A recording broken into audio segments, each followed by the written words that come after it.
Très souvent, quand on nous parle de l'histoire des Africains, on commence par la traite des Noirs.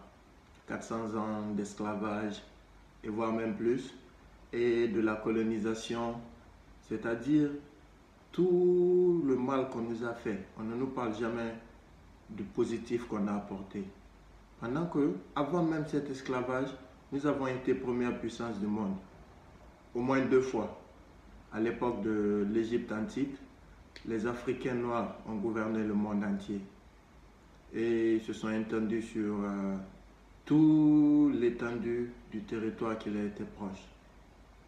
Ils ont éduqué les gens, ils ont enseigné la science, ils ont enseigné les mathématiques, la philosophie et bien d'autres.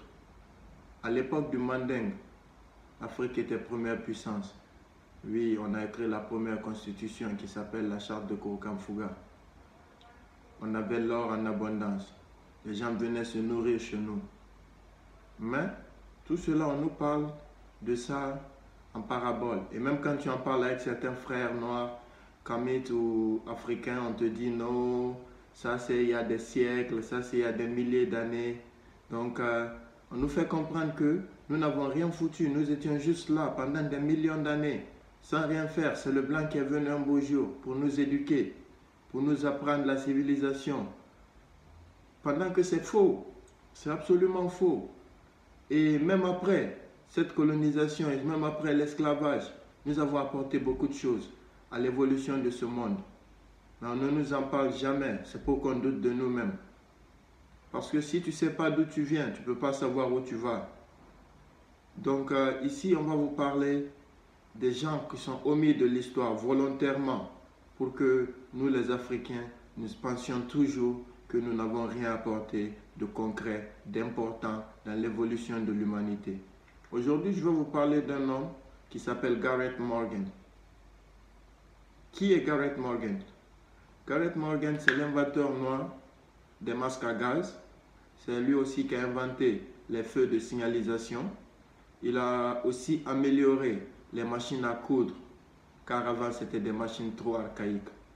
On va commencer par parler de sa vie et après on va tirer une conclusion de tout ce qu'il a eu à apporter. Qui était Gareth Morgan? Gareth Morgan était un fils d'esclave né en mars 1877 à Claysville, au Massachusetts, aux États-Unis. Il a eu à avoir la chance d'aller à l'école, mais jusqu'en 6e année. Évidemment, à l'époque, on ne pouvait pas, les Noirs n'étaient pas permis d'avoir de grandes études. On les enseignait juste pour qu'ils apprennent à lire et à écrire, afin de pouvoir servir les Blancs. Mais Gareth Morgan, aussitôt, dans son jeune âge, il a commencé à s'intéresser à la mécanique. Il bricolait des choses, il allait réparer les machines des Européens ou de certaines personnes riches qui possédaient des machines. Donc il allait de maison en maison pour rendre service aux gens. Et vu que la main-d'œuvre était chère à l'époque, il offrait ses services beaucoup moins chers. C'est ainsi que sa réputation a commencé à grandir, vu que quand il réparait les machines des gens, ils étaient satisfaits et on le recommandait à d'autres personnes. Sa réputation a tourné dans toute Claysville et après l'État du Massachusetts. En plus, finalement, il s'est retrouvé à voyager d'État en État dans les États-Unis pour aller faire la main-d'œuvre pour les gens, pour réparer leurs machines. C'est ainsi que Gareth Morgan a commencé à réfléchir et en 1907, il a créé son propre atelier de réparation des machines, notamment des machines à coudre. Après, il a commencé à fabriquer ses propres pièces, partant de rien. Il ramassait des morceaux de ferraille et tout pour faire des matériels, notamment des matériels pour les machines à coudre. Et son entreprise s'est développée. En 1909, il avait 20 employés, des employés noirs bien sûr. Et il a commencé aussi, en plus de fabriquer ses matériels, il a commencé à faire de la couture moderne, c'est-à-dire à faire des costumes, des robes, des vêtements classiques pour que la communauté noire puisse s'habiller élégamment. Et c'est en 1909 qu'il a eu son brevet d'invention, car il a amélioré la machine à coudre qui existait à l'époque, qui était beaucoup trop volumineux, mais aussi qui était difficile à utiliser. Donc il a confectionné les machines avec les manivelles qui étaient petites et transportables. Et ce brevet a apporté beaucoup de succès. Il a eu à vendre beaucoup de modèles et il est devenu très célèbre. En même temps, il s'est fait beaucoup d'argent. Il a évolué dans cela pendant des années, jusqu'en 1914. Vu que c'était un savant, c'était un génie ce monsieur, il a vu autour de lui qu'il y avait des incendies un peu partout, que les gens mouraient. Mais les gens qui mouraient dans les incendies, la plupart d'entre eux mouraient asphyxiés. Les feux de forêt, les sapeurs-pompiers qui venaient sauver des gens qui étaient asphyxiés par la fumée. D'où il a eu à inventer en 1914 le premier masque à gaz. Voilà, ce masque à gaz qui pouvait protéger les gens de la fumée et d'autres gaz toxiques permettait aux gens de pouvoir se protéger eux-mêmes dans des cas d'incendie. Mais aussi, il a inventé le capot à incendie. C'est un genre de dispositif qui est utilisé aujourd'hui pour faire les portes anti-flammes. C'est-à-dire, tu te protèges avec et cela fait que tu ne peux pas être brûlé. Tu te mets dans un coin et tu te protèges avec ce capot. Même si toute la maison brûle, tu ne seras pas atteint par le feu. Donc aujourd'hui, si tu utilises des masques pour te protéger contre le coronavirus, il faut savoir qu'à la base, c'est un homme noir qui a eu à réfléchir et a mis au point un masque à gaz qui pouvait nous protéger des gaz toxiques et nocifs. Son masque a pris du succès et les sapeurs-pompiers l'utilisaient beaucoup et ça a pu sauver des milliers de vies aux États-Unis à son époque. Ces mêmes masques à gaz ont été utilisés par les Américains lors de la Première Guerre mondiale.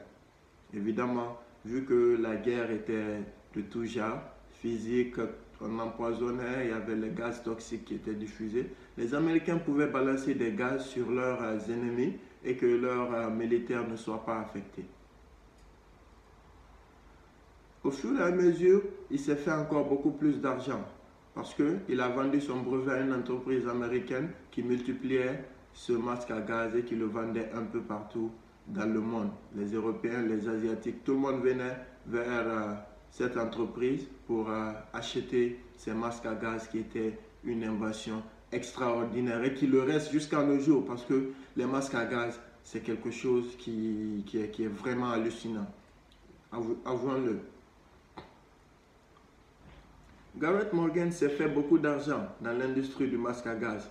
Évidemment, vu qu'il avait de l'argent, il s'est acheté une voiture de marque Ford. Oui, c'est normal, quand on a une vie aisée, mieux vaut qu'on s'offre un certain confort. Donc, il prenait sa voiture pour aller à ses rendez-vous, pour faire ses courses. Et comme vous, comme tout le monde, on utilise les voitures pour nos besoins de mouvement. C'est ainsi qu'il a remarqué que beaucoup de gens mouraient dans les collisions de voitures. Il y avait des collisions à chaque fois qu'il sortait, il y avait des collisions un peu partout. Donc ce monsieur, il ne s'est pas simplement dit « Non, ça c'est pas mon problème, je conduis ma voiture et puis je rentre, les policiers n'ont qu'à gérer cela. » Non. Il s'est mis à réfléchir et cette invention va changer le cours de la circulation. Ça va changer l'histoire de l'humanité. Parce que là, il a réfléchi à comment est-ce que les gens peuvent sortir de chez eux et rentrer en toute sécurité. Comment éviter que des voitures que les gens achètent chères soient endommagées par des collisions? Comment est-ce que les policiers peuvent faire leur travail sans être exposés à beaucoup de risques? Et c'est ainsi qu'il a inventé les feux de signalisation. Oui, les fameux feux rouges, jaunes et verts que tu vois dans la circulation a été inventé par Garrett Morgan. Ces feux ont apporté beaucoup d'améliorations dans la circulation aux États-Unis et jusqu'à aujourd'hui, ces mêmes feux continuent à nous apporter beaucoup de choses. Parce que ça facilite la circulation. Ça fait que quand le feu est au rouge, tu es obligé de t'arrêter, même s'il n'y a pas de policier. Quand il est au vert, tu peux bouger, évidemment. Ça faisait que les policiers pouvaient faire leur travail avec peu d'efforts et surtout sans être exposés à certains risques. Les voitures aussi pouvaient circuler en toute sécurité sans avoir des collisions au rond-point ou au carrefour. Et ça réduit beaucoup, les bouchons interminables. Parce que quand c'est les feux qui dirigent, forcément tu t'arrêtes et tu bouges quand tu peux bouger. Chacun rentrera chez lui à temps. Tu ne vas plus faire 2 ou 3 heures dans les embouteillages à un seul carrefour. Non. Donc ce monsieur a eu à apporter beaucoup de choses dans notre quotidien. Comme je l'ai dit précédemment, le masque à gaz, l'amélioration des machines à coudre, les feux de signalisation qu'on utilise tous les jours. Donc le jour où tu seras à un feu rouge, regarde bien et réfléchis. Dis-toi que c'est un homme noir comme toi qui a fait cette invention. Le jour où tu utiliseras les masques qu'on utilise pour se protéger comme coronavirus, dis que l'ancêtre de ces masques a été fabriqué par Gareth Morgan. La leçon à tirer dans tout ça est que nous, Africains, si nous sommes limités, ce n'est pas parce qu'on n'a pas les habilités nécessaires, ce n'est pas parce qu'on n'a pas l'imagination nécessaire, mais parce qu'un frein psychologique a été mis en place pour nous. À partir du moment où tu penses que tu n'as rien apporté à l'évolution, tu n'as rien inventé, aucun Africain comme toi n'a eu à rien inventer, tu te dis mais les Africains sont que des consommateurs. En plus de cela, on nous parle de l'esclavage, de la colonisation, genre qu'on a été éduqués par des Occidentaux, ils sont venus avec la colonisation pour nous apprendre à lire. Tout ça fait que les Africains se sous-estiment. Les Africains afro-descendants partout dans le monde se croient incapables d'apporter quelque chose parce qu'aucun Africain n'a eu à le faire. Par contre, c'est faux, absolument faux, vu que les Africains ont fait des apports qui sont inimaginables. La plupart des grandes inventions que nous utilisons aujourd'hui dans notre quotidien sont des inventions des Africains. Donc, si nous n'enseignons pas, on ne nous l'apprend pas à l'école, que nous avons eu à faire ce grand chose, c'est pour que psychologiquement nous nous sentons faibles. Pour que psychologiquement nous soyons à la dépendance des autres. Pour qu'on demande de l'aide tous les jours pendant que l'aide, ça ne développe pas. Si tu es noir, africain, afro-descendant, des Caraïbes, des Antilles, sache que des Noirs ont eu à apporter beaucoup dans nos vies de tous les jours. Dans nos prochaines vidéos, nous allons vous parler de d'autres inventions qui ont été faites par les Noirs. Si tu ne l'as pas encore fait, je t'invite à mettre le petit pouce pour liker la page. Abonne-toi, active le bouton de notification pour ne plus rien rater de nos prochaines vidéos. Car l'évolution de l'humanité dépend des Africains et afro-descendants.